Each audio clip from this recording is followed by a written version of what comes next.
Okay, may I please ask you to take your seats for the last panel of this year's Humanitarian Congress in Vienna. Warm welcome. I have the pleasure to chair this session for the upcoming maybe 80 or 90 minutes. My name is Elisa Vass,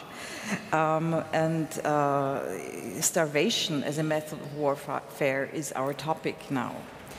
Ladies and gentlemen, the sheer numbers are shocking. Around 830 million people, which makes around 10% of the world's population, suffer from hunger. There are, of course, different levels and stages of hunger, but one thing is crystal clear. Armed conflict and violence are the main causes of hunger. Hunger causes conflict, and conflict causes hunger. But is hunger a natural consequence of war, or is it a political decision made by governments, regional leaders, or warlords to obtain certain aims? How can we differentiate between hunger and systematic starvation? Can we differentiate? International starvation as a method of warfare includes the destruction of fields, water supplies, and livestock. It also includes deploying landmines on agricultural lands, the blockade of food transports and relief supplies, and the cutting off of besieged populations. Despite being considered a war crime under international humanitarian law, all of this is still happening in numerous wars and conflicts. The consequences are insidious. The most vulnerable groups are hit the hardest. The physical and psychological effects of hunger and starvation often develop only after years, and sometimes even following generations are affected. All of this is unacceptable, yet too little is happening to hold the perpetrators accountable. What can be done to end this practice and to make a change? How can these war crimes be prosecuted?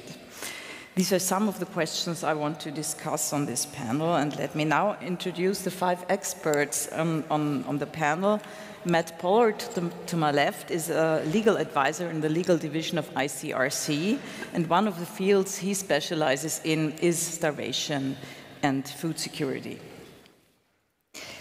Lusine Stepanyan, she works for Creuz in Armenia as a manager of projects related to migration and integration, and she has also been involved in the humanitarian response to the conflict in Nagorno-Karabakh. Nyachangkouth Rambang is a peace activist, a feminist, and the acting executive director for the Assistance Mission for Africa and a consultant for different UN agencies, for example, the UN mission in South Sudan. Brian Lander is the Deputy Director of the World Food Programme, and he coordinates the World Food Programme's response to complex global emergencies. And last but not least, let me introduce you our keynote speaker this afternoon. Alex de Waal is Executive Director of the World Peace Foundation and a research professor at the Fletcher School at Tufts University. He has been working on food security for 4 decades now, and he specializes in the Horn of Africa. He's one of the leading experts in this field, and as I said, he's our keynote speaker today. After a cancelled flight, he arrived only this morning from South Africa, so we are very happy to have you here, Alex. Please, the floor is yours.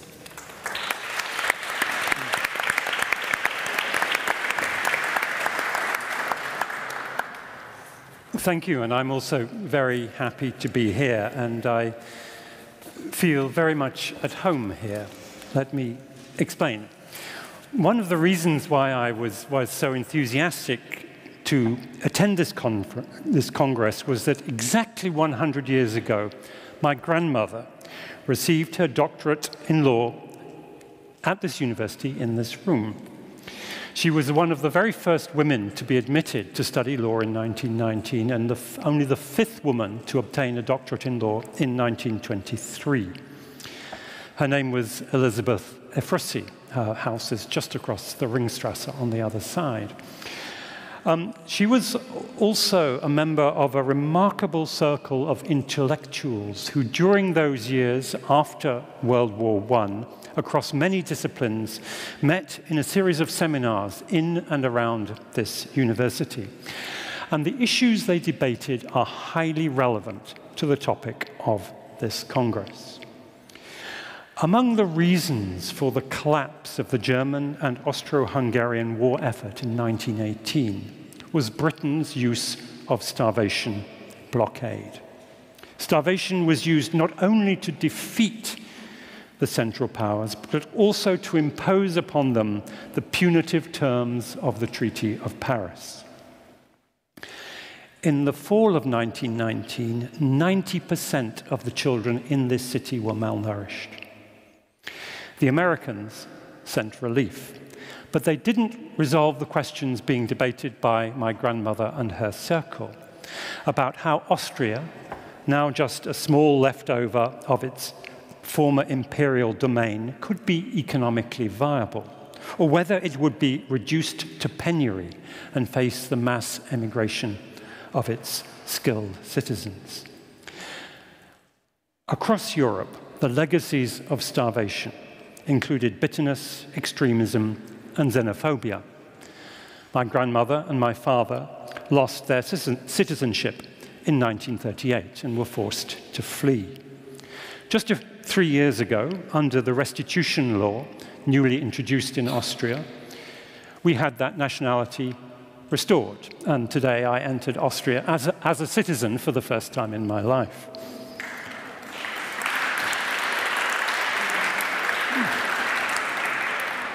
Let us learn this lesson more quickly this time around.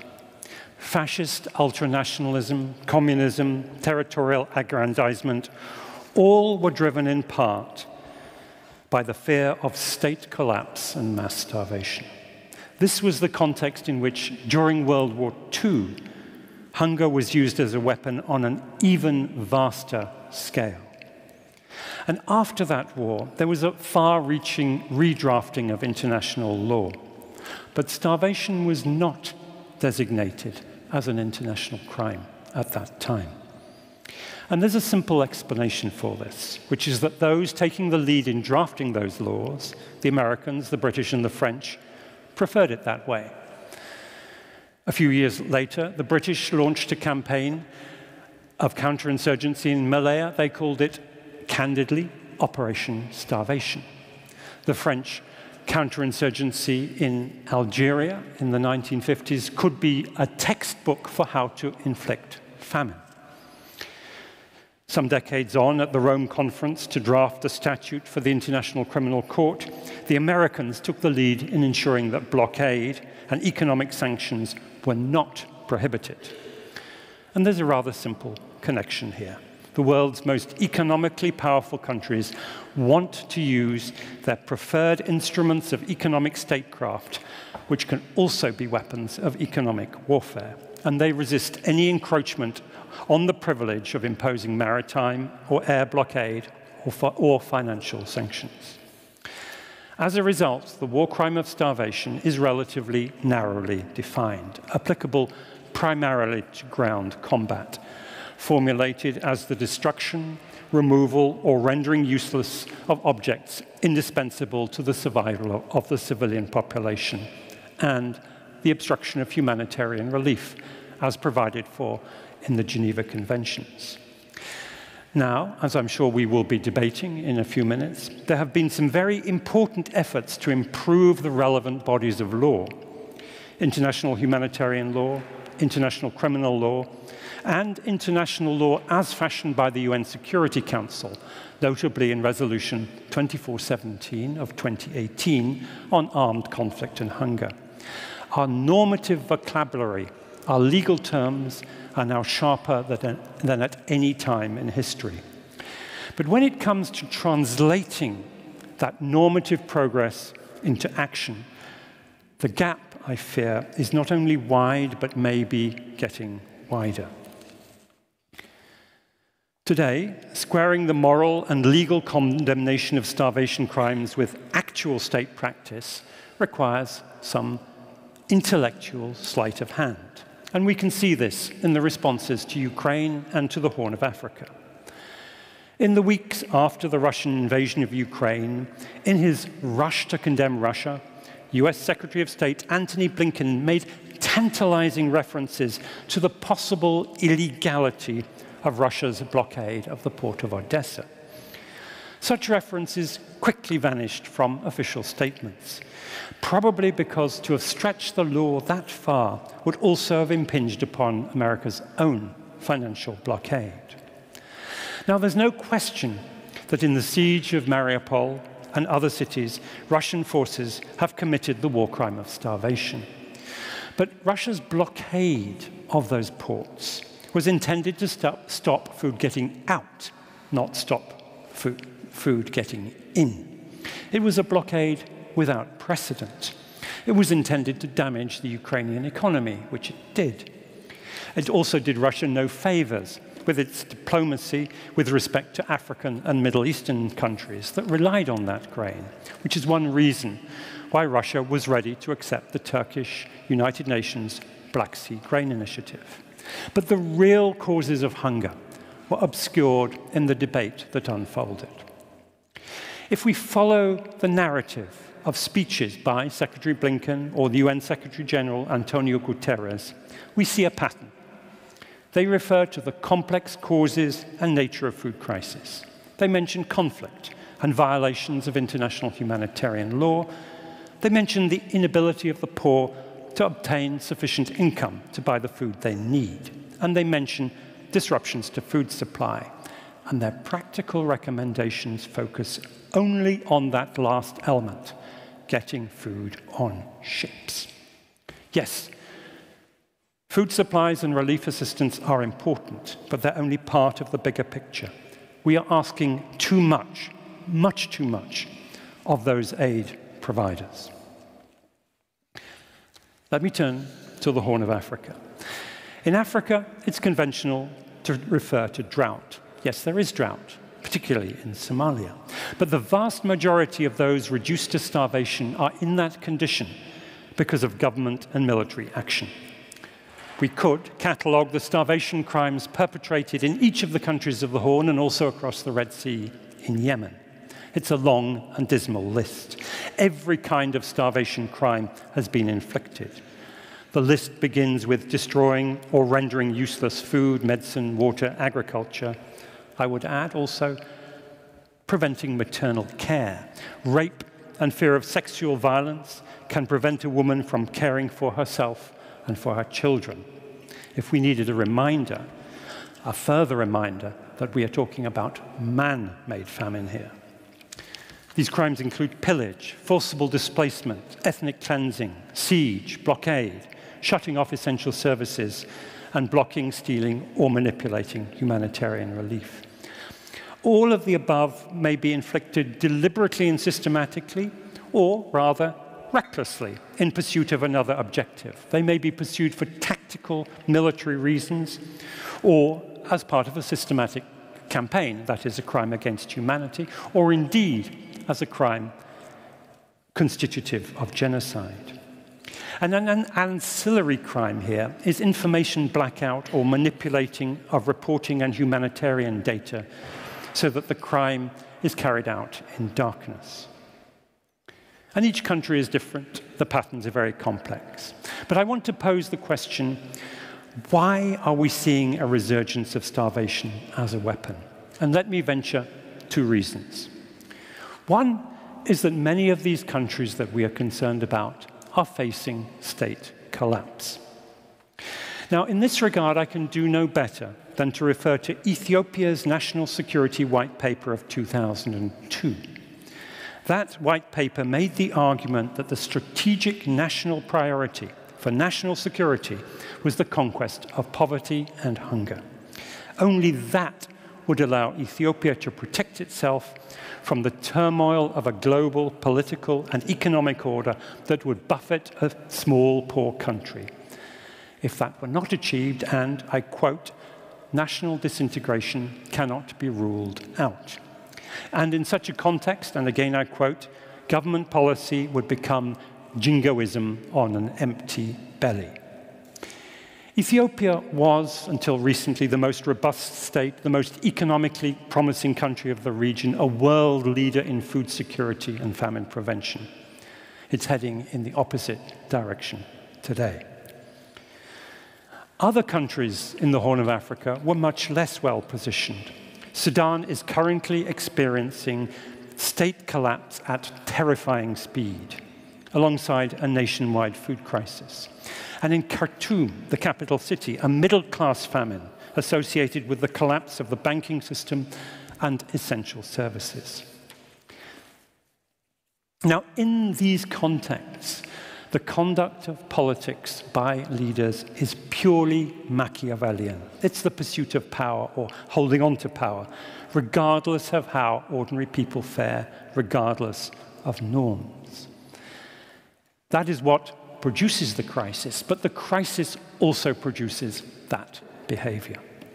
When economies are stagnant or shrinking, the material logic of politics becomes zero-sum. To gain, someone else must lose. Organizing a governing coalition, sustaining an army, becomes an exercise in extraction, in predation. What we see in Khartoum today. A kleptocracy was bad, an insolvent kleptocracy, where they run out of money, is worse. The mobsters shoot it out, and they turn on those least able to protect themselves. As in Europe 100 years ago, the experience of the fear of mass starvation, economic contraction, feeds grievance, extremism, and a cycle that generates more starvation crimes.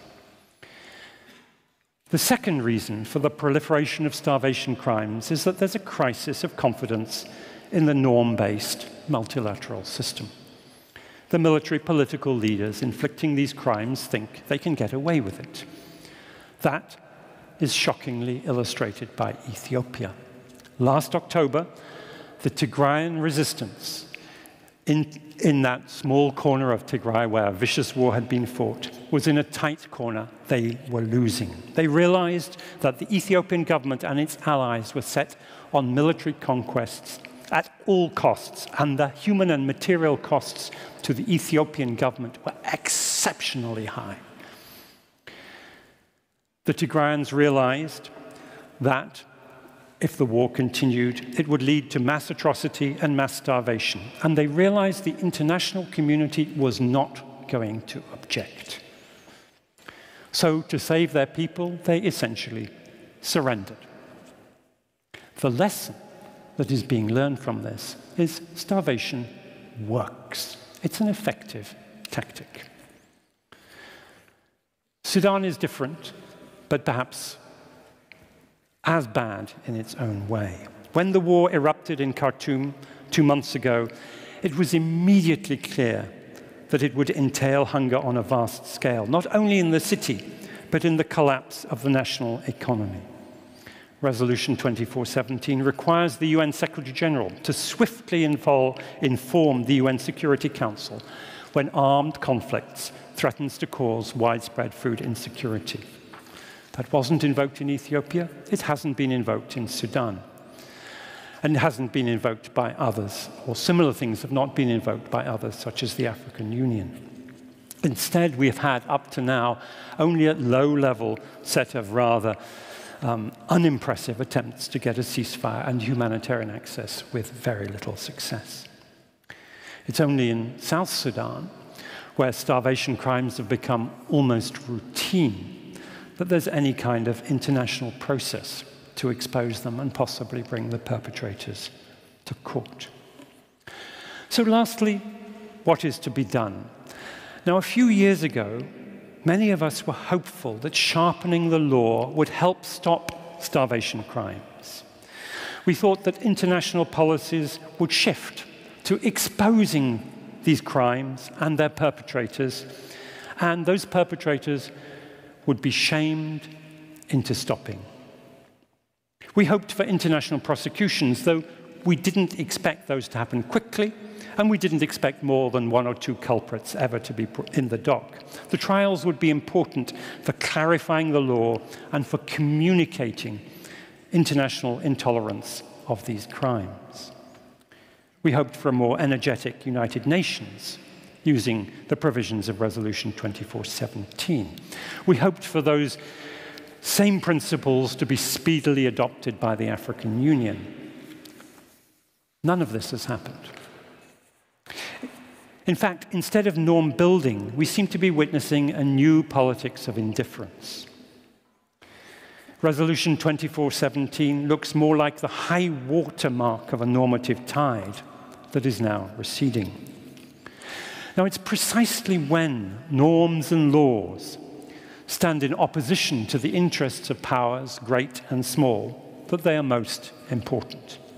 It's precisely because these principles are under threat that we should stand up for them, clearly, consistently, without equivocation.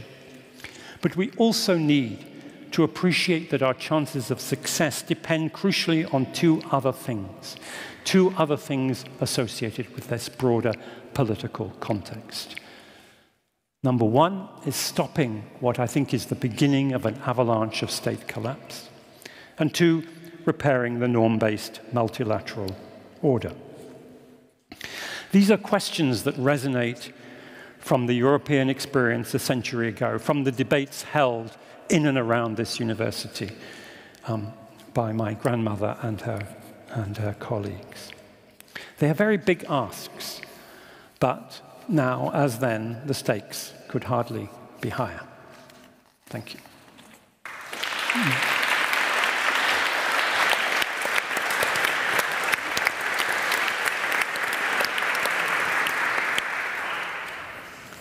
Thank you very much, Alex, for these, I have to say, shocking insights into the matter.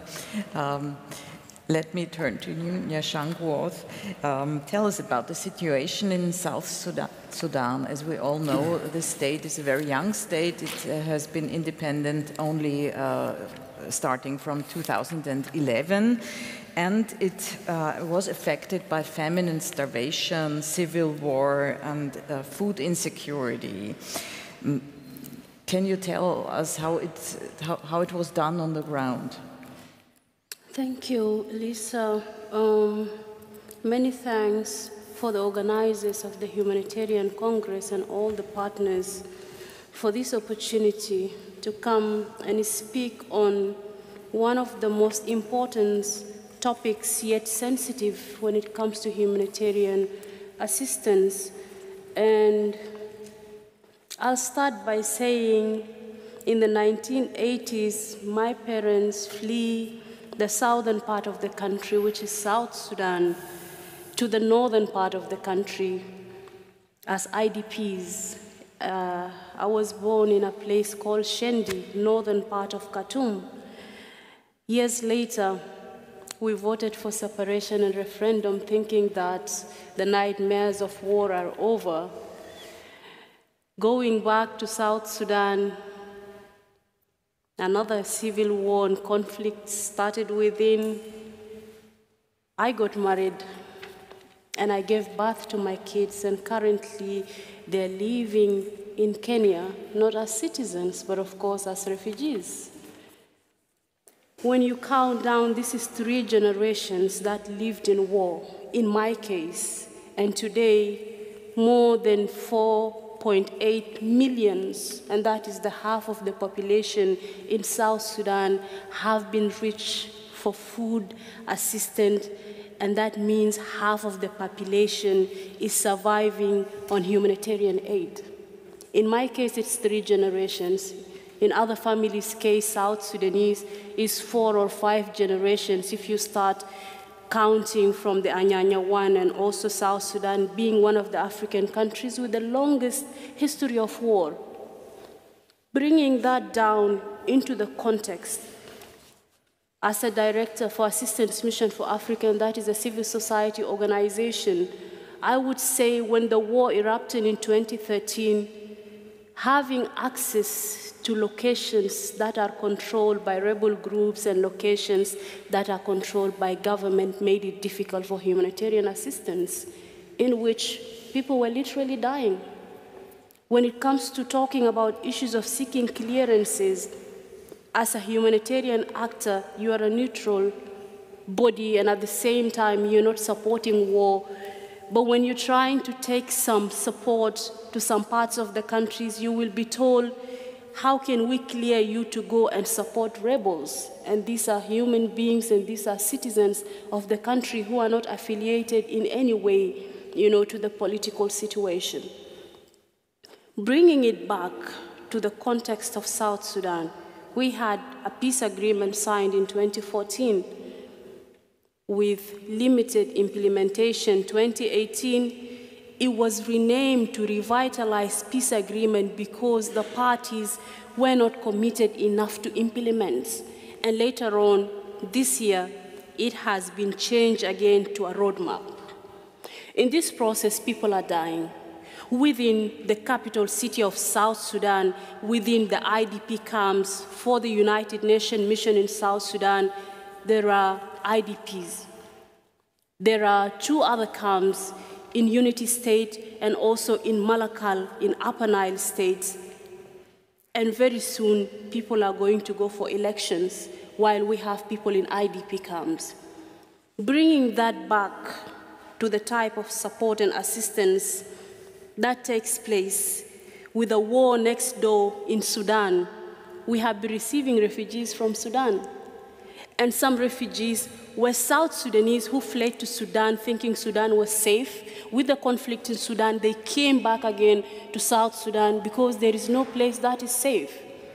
When we talk about the concept of humanitarian assistance, in most cases, you ask yourself, as an activist and as a feminist, I ask myself, South Sudan is a country that is well known. We have no single factory that, produce weapons.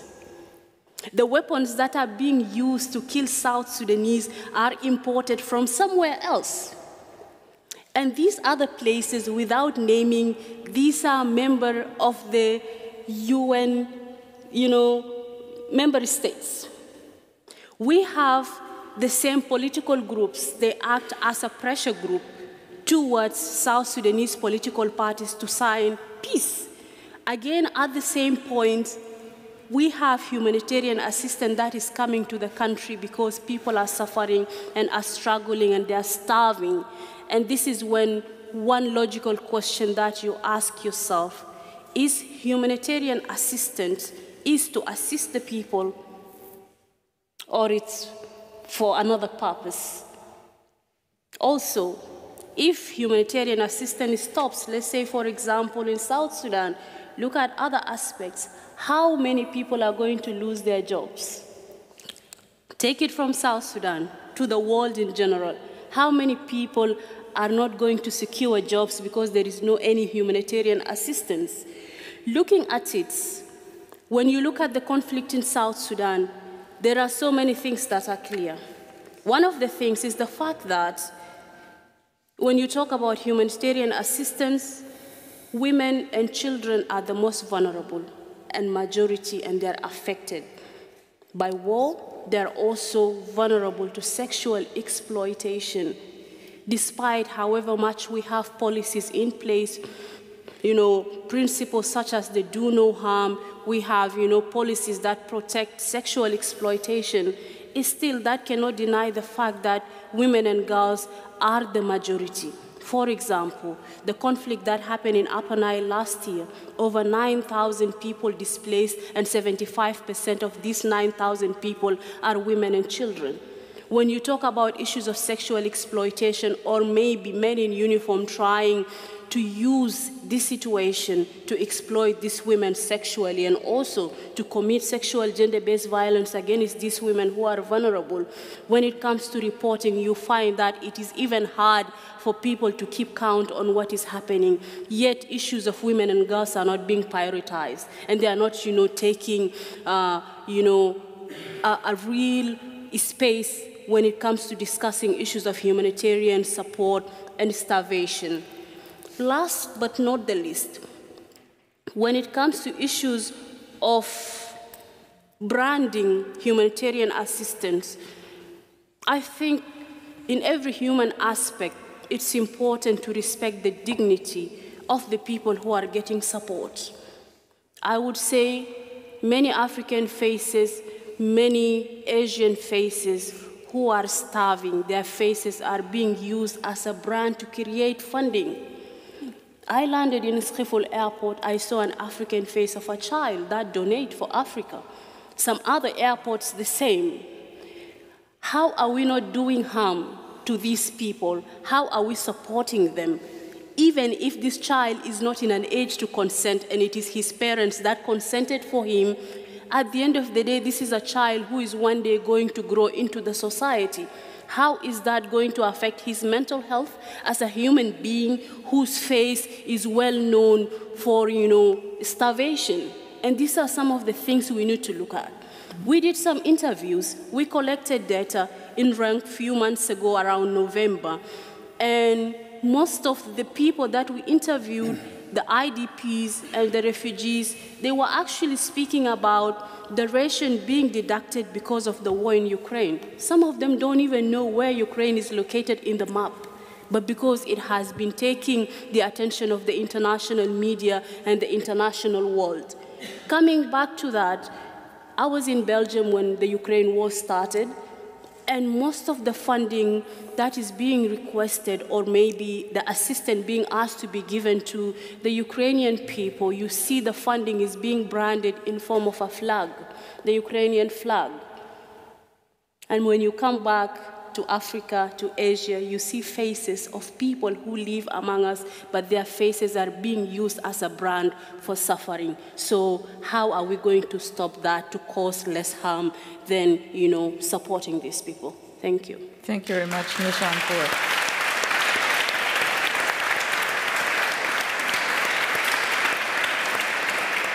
Now we also have conflicts that are much closer to Vienna. The situation in Nagorno-Karabakh is very special. The region is populated by Armenians, yet it is an enclave in Azerbaijan, which makes it very vulnerable because there is only one street connecting Karabakh to the rest of Armenia, which is the Lusine corridor. Can you tell us briefly what happens there? Okay. Thank you, Elisa. First of all, I would like, on behalf of Caritas Armenia, to extend our gratitude to the organizers of this Congress for inviting us and for giving the chance and the platform to present the situation and to speak about this very important topic, starvation as a method of warfare.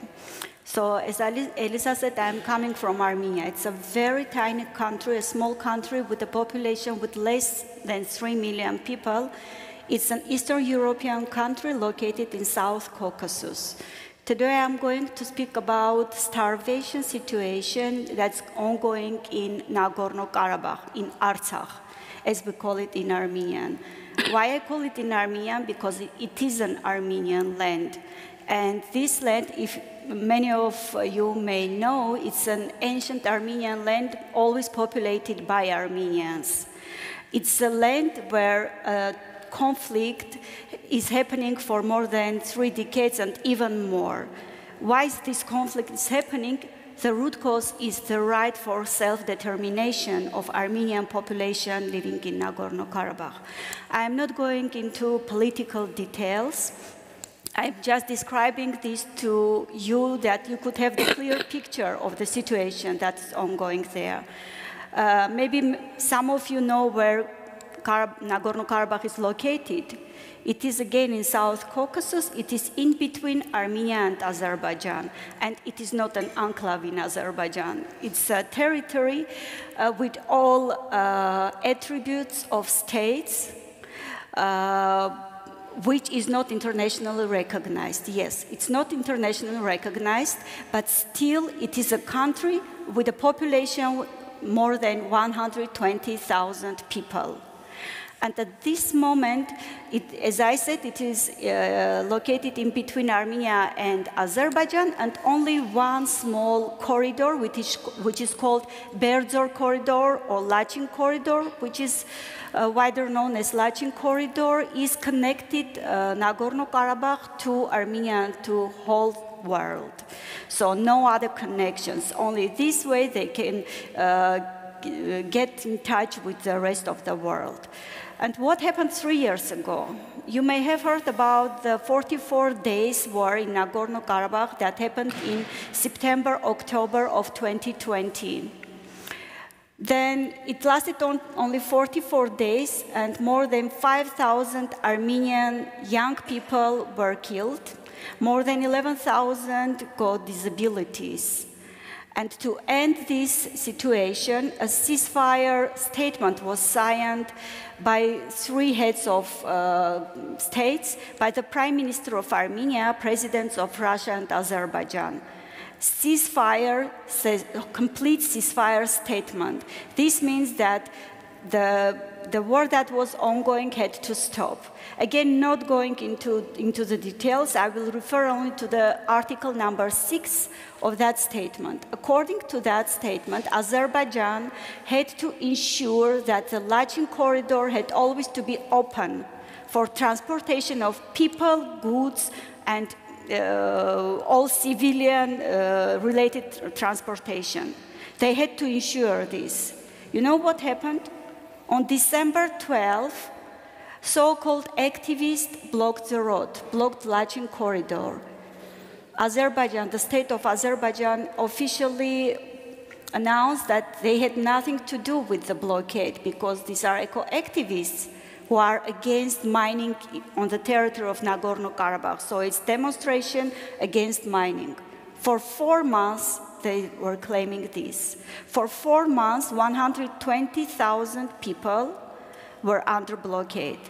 Then, on April 23rd, they just set up a checkpoints in Lusine corridor. Do they have anything to do with the blockade? Of course, yes. The blockade was initiated by them through the eco-activists, and this is the situation. So until now, for more than 6 months, 187 days, the population of Nagorno-Karabakh, 120,000 people, among them 30,000 children, 9,000 people with disabilities, and 20,000 elderly people. They are now starving. When I said that Lusine corridor is the only road, or road of life, how we call it, it's really the truth. And most of the, if we come to numbers, most of the food, 90% of food that was sold in Nagorno-Karabakh was imported from Armenia.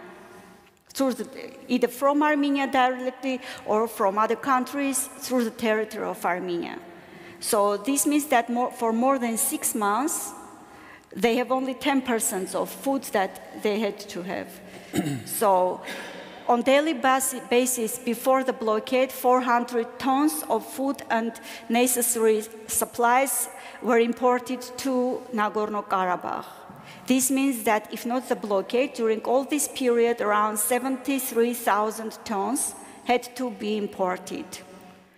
But the reality is that only 5,500 tons of mainly food and medications were imported to the territory of Nagorno-Karabakh with support of International Committee of Red Cross and Russian peacekeeping forces. And you know what happened? Just yesterday, they banned the access of humanitarian aid to Nagorno-Karabakh. This means that ICRC they cannot even import to the country even these limited numbers. This means that people will be in a worse situation than before yesterday. But this is not the only act of starvation that they are implementing. They are shooting at the people of Nagorno-Karabakh who are doing agricultural work on their own territories. They are just shooting them, destroying their equipment. The import of seeds is restricted.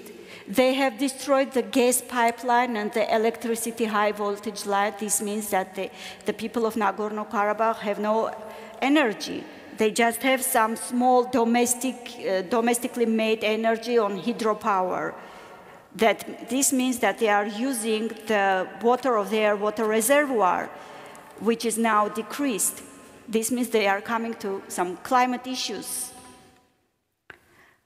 And the most important thing here is that International Court of Justice on February 22, they adopted a decision, provisional decision, that Azerbaijan had to leave the blockade at that concrete moment.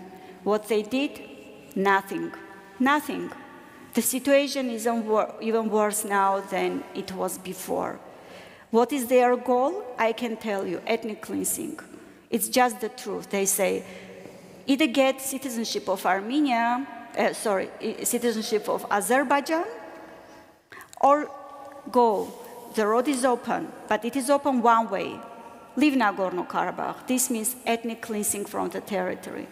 Armenians in Nagorno-Karabakh cannot get citizenship of Azerbaijan and be integrated into their society, because we have experienced this in 1990s when 500,000 Armenians who had been living within the Soviet Union in the Republic of Azerbaijan were displaced, had to flee because otherwise they would be killed.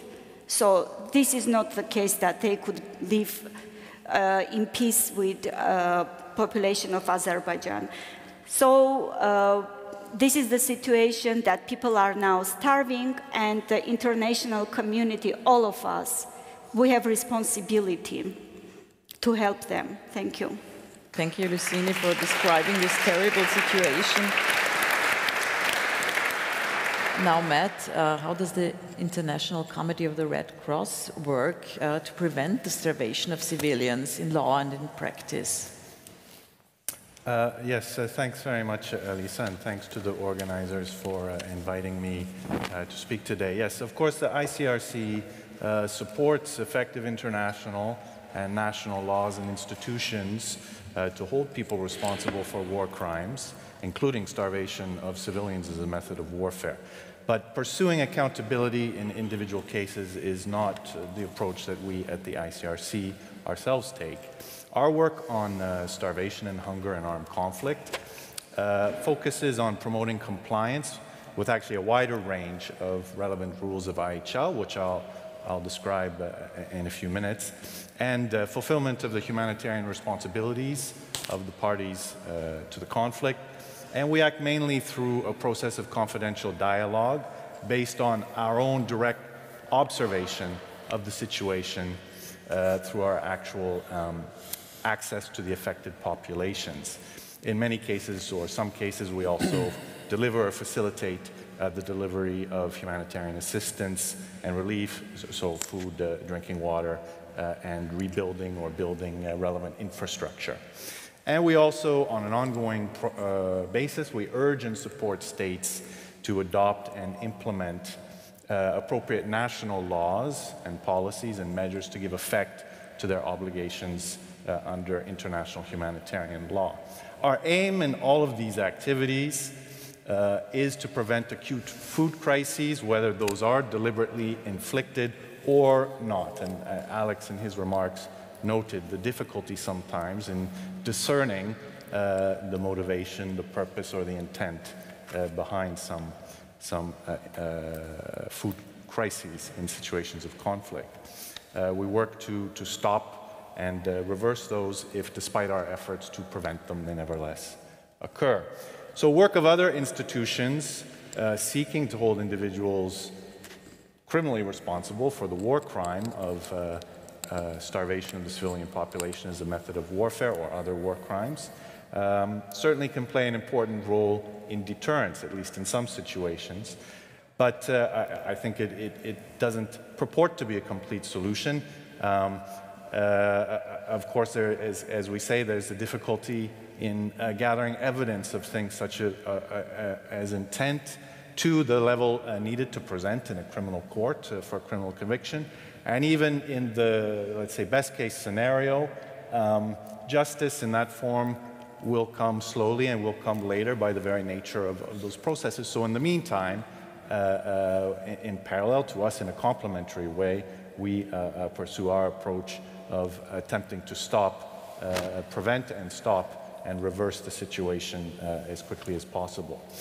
Turning then to a very brief overview of the broader range of international humanitarian law provisions that we view as particularly relevant to preventing starvation and hunger in situations of armed conflict. There are three main bodies of obligations that we refer to. The first are the rules on the conduct of hostilities, and the specific prohibition of starvation as a method of warfare is one of these rules on the conduct of hostilities. But also there are broader responsibilities of the parties to the conflict to make sure that the populations under their control are adequately supplied with food and drinking water. And as has been mentioned throughout different remarks, there are provisions on access for provision of humanitarian relief. I think our experience has been that states have tended to react, and this is something Alex suggested in a way in his keynote. States have tended to react only once the situation has become a full-blown crisis, acute food crisis, at which point the debate, in some ways understandably, narrows to simply a question about access for humanitarian relief. And for a long time, we had emphasized that this missed the opportunity to prevent or mitigate before the crisis emerged to that severe level by the parties to the conflict complying with this much broader range of rules from the very outset, or in some cases even before the onset of the conduct of hostilities. And the UN Security Council Resolution 2417, which again Alex referred to, adopted in 2018, amongst other things, was a very formal recognition by states, indeed, of the importance of respecting this fuller range of rules from the very beginning of the conflict to preventing eventual starvation and hunger. And that was actually reinforced in a way in 2021 by the UN Security Council in a further resolution on the protection of objects indispensable to the survival of the civilian population. Now, that's not to say that in the 5 intervening years there's necessarily been a massive change on the ground. I mention those things as a recognition by states that it's not enough to wait until the crisis is ongoing and focus only on the delivery of relief. And that aspect of it is certainly something we welcome. There are these very specific rules. The prohibition of starvation of civilians as a method of warfare, and attached to it a prohibition on the destruction or otherwise rendering unusable objects indispensable for the survival of the civilian population, which is explicitly defined in the rules of international humanitarian law to include things like food, drinking water installations, agricultural assets, and so on. So this is a very important rule, but like the criminal prohibition, it's subject to some complexities around whether the purpose is or isn't specifically to starve civilians, or the damage is somehow incidental to other military objectives and so on. So for us, it's not enough to focus only on those rules that are very specifically directed at starvation. There's this much broader range of rules, which I can go into more detail later if there's time, but to run through them very quickly, all civilian objects are protected from attack unless something makes them into a military objective in the circumstances. And the parties to the conflict have to distinguish in what they're doing between civilian targets, military targets. They have to take into account the consequences for the civilian population of what they're doing under the principle of proportionality, and they have to take precautions before carrying out their operations to minimize the effects on the civilian population. So even if you don't fit a situation into the specific rules on starvation, these are very important rules which map on to a number of additional war crimes, in fact. These are very important rules to the broader protection of the food production and distribution to prevent starvation and hunger. There are other prohibitions and restrictions on certain kinds of weapons, the use of herbicides as a weapon, for instance, but also chemical weapons. I think mines, the rules on mines and prohibitions on that is something Elisa mentioned in the beginning. There's protections for the natural environment, special protections for dams, dikes and nuclear plants.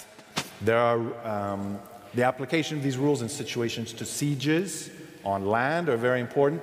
And there is, as was mentioned by several speakers, I think, the problem of blockades at sea, which brings into play not only international humanitarian law and the principles I mentioned, but also an older, in a way, set of specific rules on naval blockades that come from the law of naval warfare, which historically were more permissive than we would accept under IHL today, and leads to certain complexities in the positions of states on how much they are now informed by international humanitarian law and how much they remain a bit trapped in the past.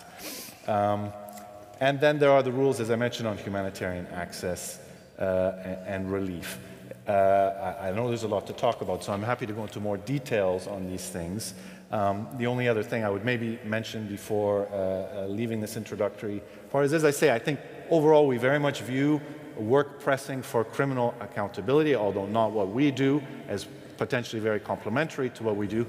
There is one subtlety here in a way, which is you could understand if those pursuing criminal cases would look at the access that humanitarian actors, impartial humanitarian actors, often have, and say, aha, these are the people who are seeing what's happening, these are the witnesses, these are the sources of evidence we need to prove the crime.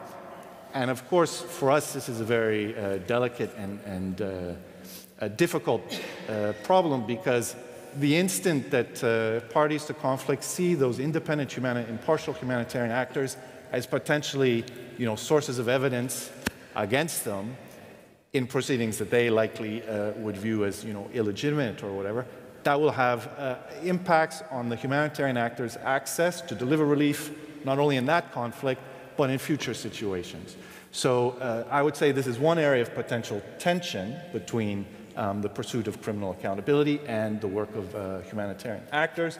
But I know many of the other organizations who do work on this are well aware of this, emphasize this when they're presenting on the effective ways to gather evidence and so on. So I mention it because it's very important, but it's not as if it's not already part of the discussion.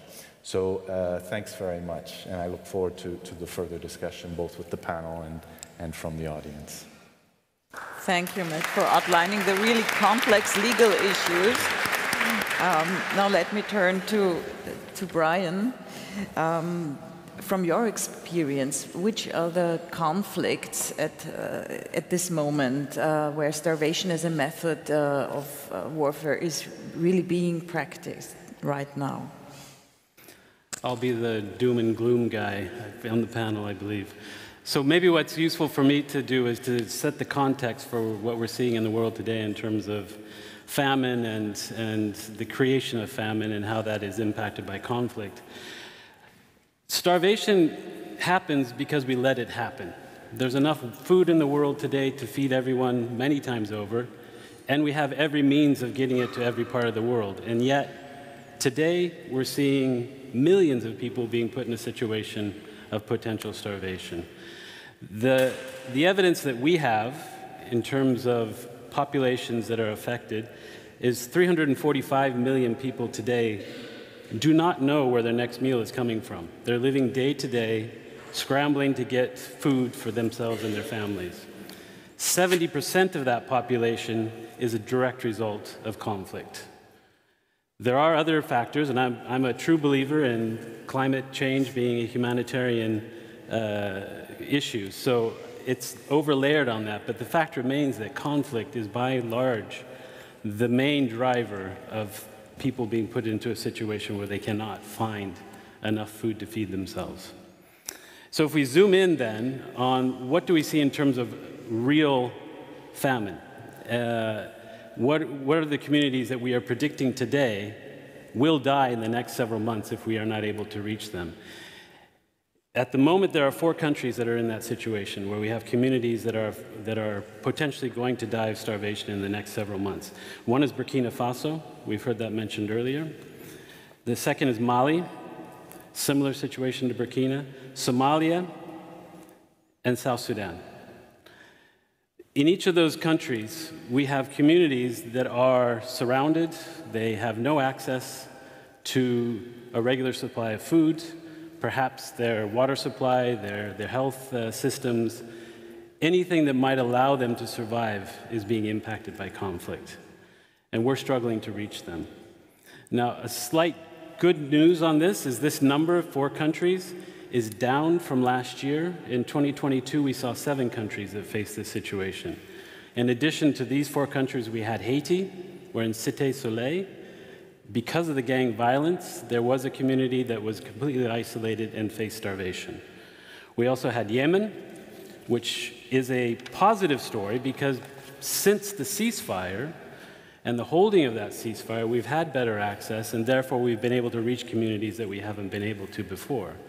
Which is evidence that if you reach a level of ceasefire or some sort of state of peace, people don't have to face these circumstances. So Yemen is actually a very positive story, despite the fact of the massive need that's there today. And the third that we had last year that has no longer that population is Nigeria. But the fact of the matter is that Nigeria has fallen off the list because we don't have the data. We don't have the evidence. We can't access those communities that we know last year were facing starvation. So until we can get that kind of access, we have to wait and see what happens in Nigeria. So in terms of, from our perspective, from the World Food Program and how we respond in humanitarian situations, what can we do? What is needed to overcome this situation where we do have evidence of famine? One is, food's not the only solution. What we've done in Somalia and what we've done elsewhere is we've postponed famine. We've been allowed to get food into certain communities. We've found means through airlifts, through other ways of negotiating access to get to these communities and give them simply the basic necessities to get them by for a few days or a few months. But that has to be accompanied by health services. That has to be accompanied by fresh water. That has to be accompanied by shelter and those other means to keep those people healthy. Because starvation leads to people being unhealthy, and it's the impact on the body, it's the impact on their ability to stay well. It's not just simply the intake of food. So that multi-sectoral response, where everyone gets on board, is on the same page in terms of response, is so key. And I know that's strange coming from the World Food Program, but we do see that very, very, very clearly. The second is early warning and preparedness. We're very good at predicting these types of crises, and we're very good at predicting what the outcome will be. And yet, when we give that information, we don't get support to act early. We don't get support to act, to anticipate that, to preposition food, to preposition what's necessary to respond effectively. So that preparedness and that early warning analysis is only getting better with satellite imagery and other methods to see what is the impact in places like Sudan and elsewhere. And then very much linked to that is access. And when I say access, I don't just mean us going out and reaching communities, it's also allowing them to get out of this situation. Humanitarian corridors. We attempt to negotiate humanitarian corridors all the time. In Ukraine, for instance, where we saw the siege of Mariupol, there were huge efforts to try to get humanitarian corridors, not only for us to get needed assistance in, but to allow people to get out and to get to the places where they can be safe. So that access is such a huge, huge need in these circumstances. And then fourth, I would argue, don't put the solution on the humanitarians. It's a political process. We need political solutions to these conflicts. There's nothing we can do as humanitarians to solve the conflict. Of course, the assistance hopefully alleviates the suffering, but that political solution, like I mentioned for Yemen, is so critical in all of these cases, and we're only seeing growing levels of conflict around the world. Linked to that political solution is what was mentioned earlier about Security Council Resolution 2417. We've been reporting what we can to the Council in terms of providing information on where we see conflict being, or our armed actors deliberately using their actions to deprive populations. There's a white paper at the moment with the Council that provides information on Haiti, on the Democratic Republic of the Congo, and particularly the East, and on Burkina as well. So we're putting that to the council, providing them information that they should then be able to act on. But it shouldn't, as was mentioned earlier, it shouldn't be on the humanitarians to be providing that evidence, because it puts us at such a risk on the ground. So I would argue that we need an independent body of experts to bring that evidence together and to bring that pressure onto states, onto the Secretary General, to take that action that's necessary to respond to these crises. So I'll stop there. Let me just ask you a short follow-up question. What do you do as World Food Programme when you're, let's say, not admitted to a conflict area? What do you do? Well, there's certainly ongoing and daily negotiations with armed actors on the ground, and I've got to be clear, we talk to everybody. It doesn't mean we assist everybody, but we'll talk to everybody in order to try to get the kind of access that's needed. In places where it's completely impossible, we often, like Burkina Faso, for instance, in the north, we have to use helicopters to fly over areas that are held by armed actors or where there's IEDs and we cannot move. And so we have to fly those into those areas and airlift the food. It's extremely expensive. In Burkina Faso, for instance, to run a helicopter for 1 hour is $13,000. And we're running these helicopters hundreds of times a month. And they're running constantly. So if you want to pay for it, great. That's the way you add up the bill when it comes to humanitarian response. But it's through those means, innovative means, and negotiation that we attempt to get to these places that we can't get to.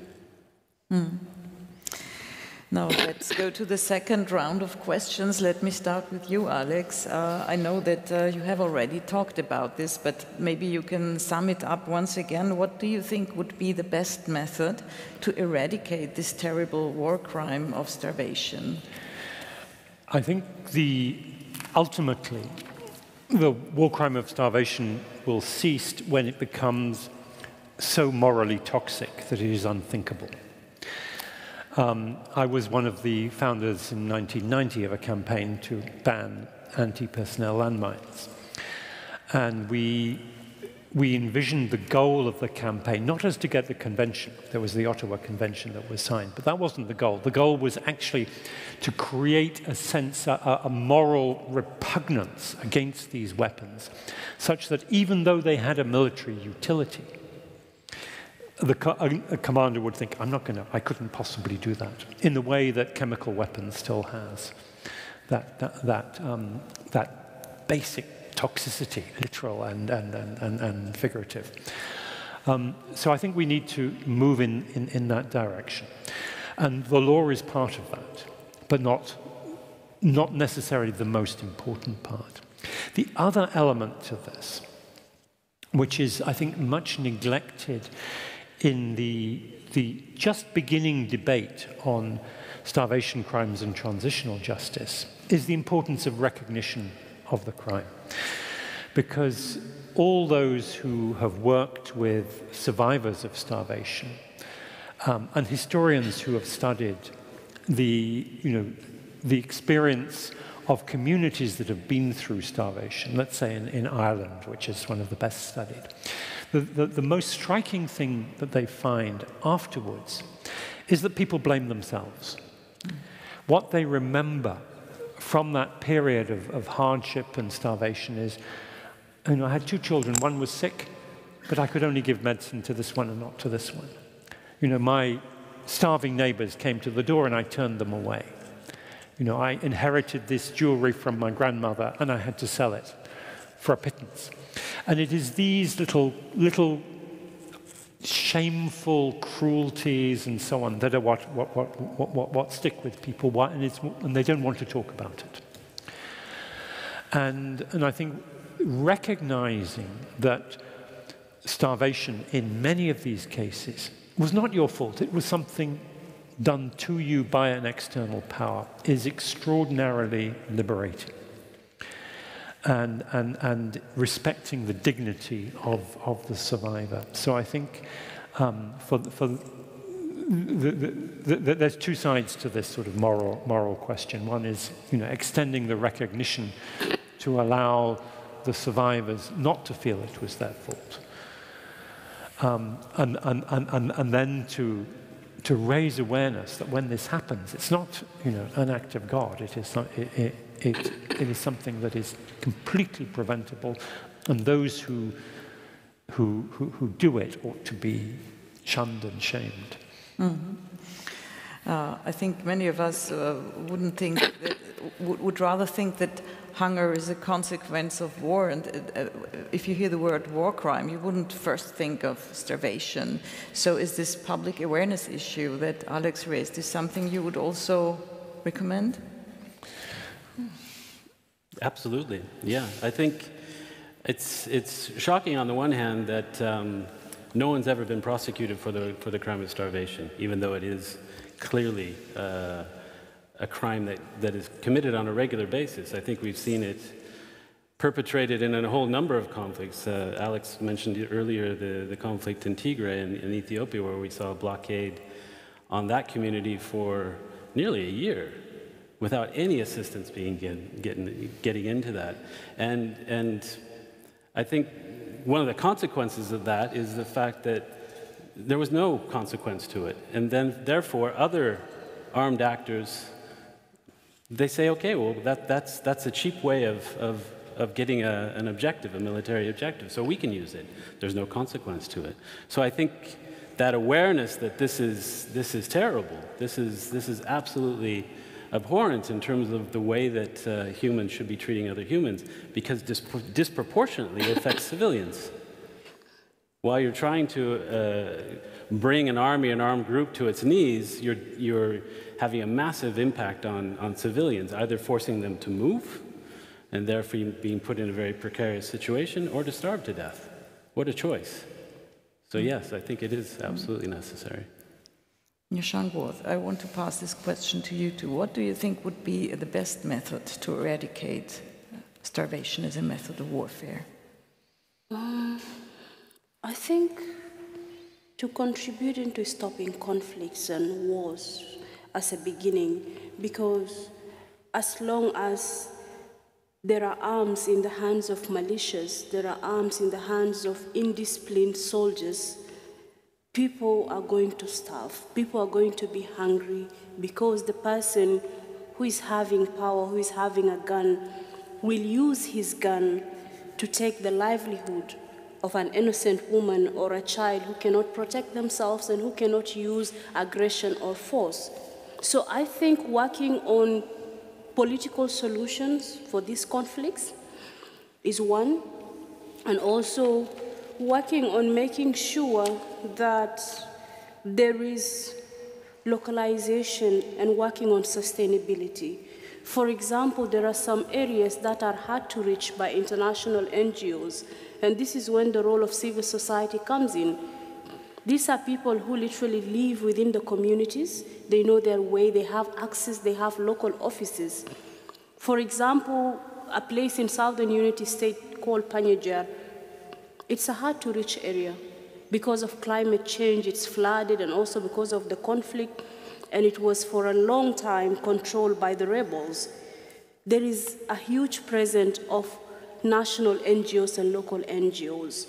And it's important to empower these local NGOs in order for them to continue with the support, because most of these areas, like some international NGOs, do food drops. When you do food drops, there are some gaps there that needs to be filled.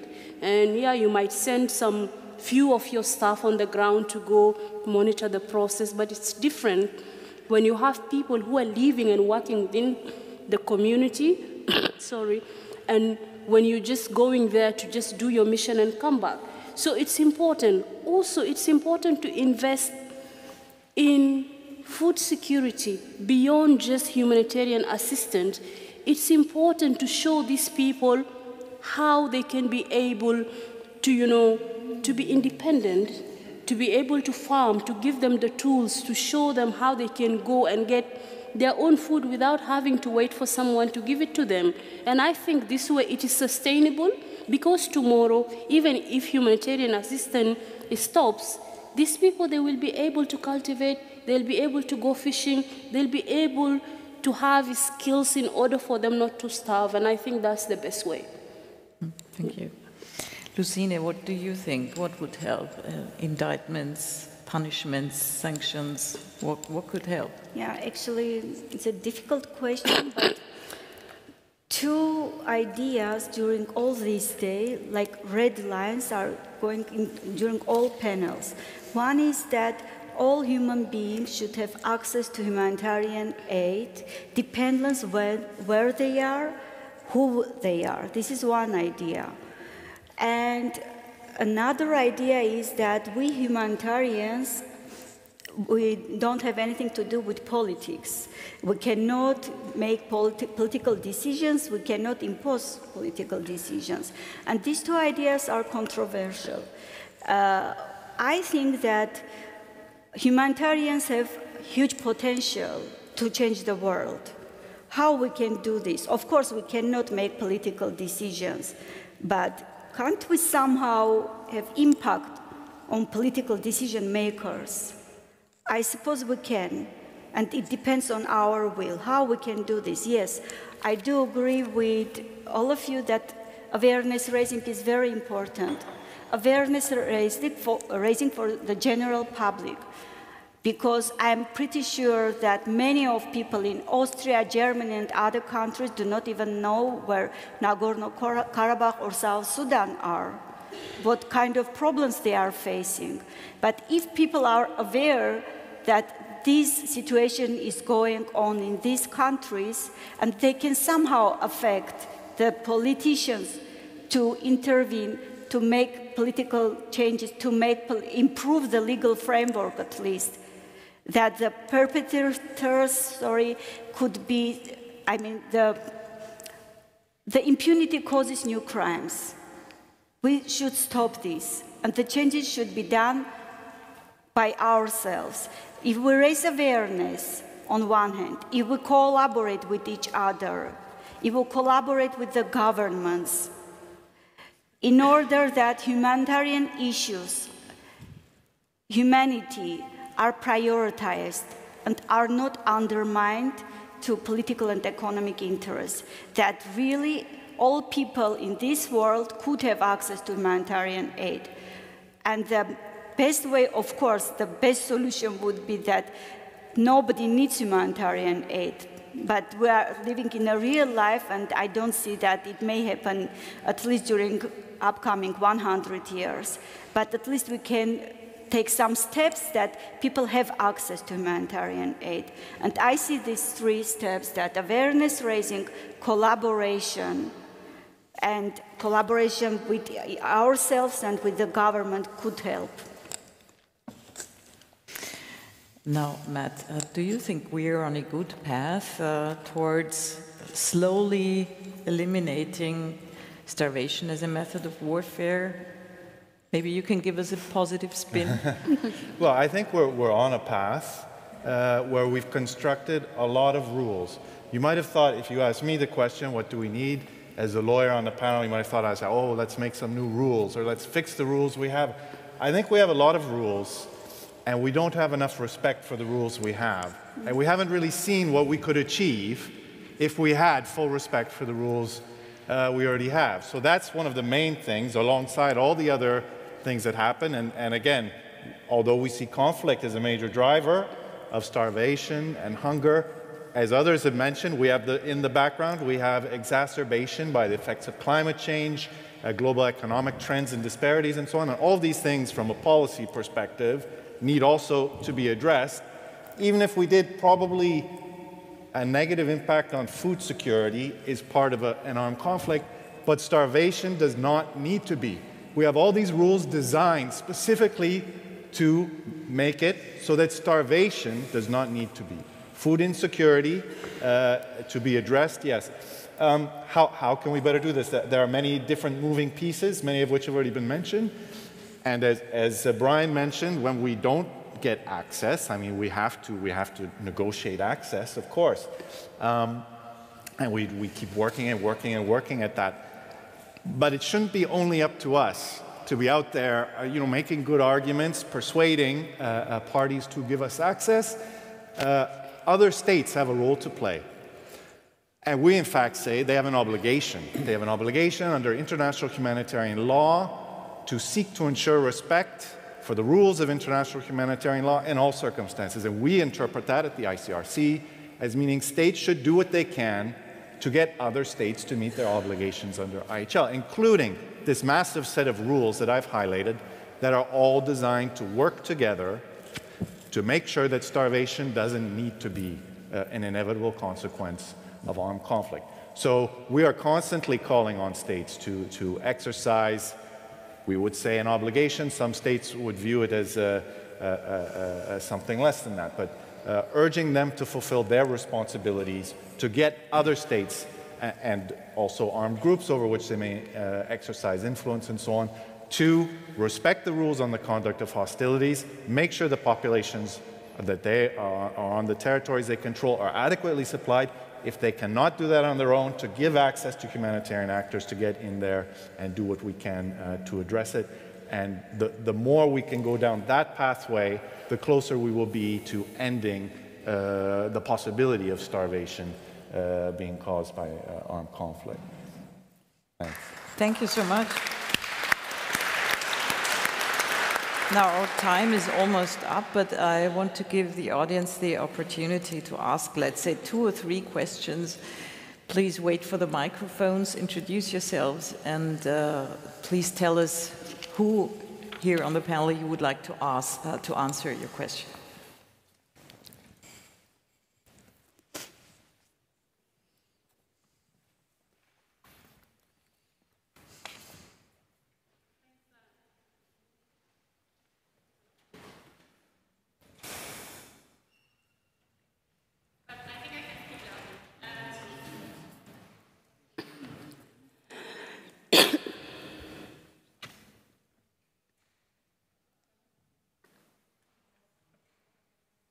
Hello? Okay. Okay. Alfie, working for SOS Children's Villages. I have 2 questions. Question number 1 is, why is there the impunity that we've been talking about? What are the main reasons behind it? And I'd like to use the opportunity of having Mr. De Waal here on the panel. I know it's not linked exactly to the topic, but I'd be really curious, what is your analysis on the outlook for access to humanitarian assistance in Sudan? We are all seeing, you know, a crisis unfolding there. We are unable to provide assistance. I think the outlook is rather dire, but I'd really be interested in your point of view, being, you know, a really well-known expert on Sudan. Thanks. Thank you. My name is Peter Hulsøy. I'm a lawyer, so I love the law. But I agree with Alex De Waal that the law only works really well if it is supported by strong public opinion. And I wonder how depressed I should be in this respect relative to the topic of this panel, because you're saying we will only really make progress against the using starvation as a tool of warfare if it becomes really repugnant in our general society and so on. But isn't it true that our society has become rougher? We see it in the debates about, or the discourse about the use of nuclear weapons, something that I would have thought was unimaginable that one could discuss right now. We see it in so many areas, on IHL, on refugees, etc., etc. So although we are so wealthy, our discourse is becoming rougher. So how optimistic can I be that ultimately this crime will be seen as something really repugnant? And my second question related to this is that if we are already a little bit depressed about the state of the current rules, how much hope can we have? And I think Matt was addressing it a little bit. How much hope can we have for new instruments? Not necessarily between the conflict parties, because we have a very extensive system there. Please keep your question short. Yes, but how much can we hope to get a new instrument which will disallow the use of food insecurity as a tool to gain allies that are not parties to the conflict? So how much can we hope to get an instrument that will disallow food insecurity or this blocking of food to third parties as a tool to get friends. Thank you. Is there any more questions? Because I think it's already enough for this panel. Okay, so who wants to answer?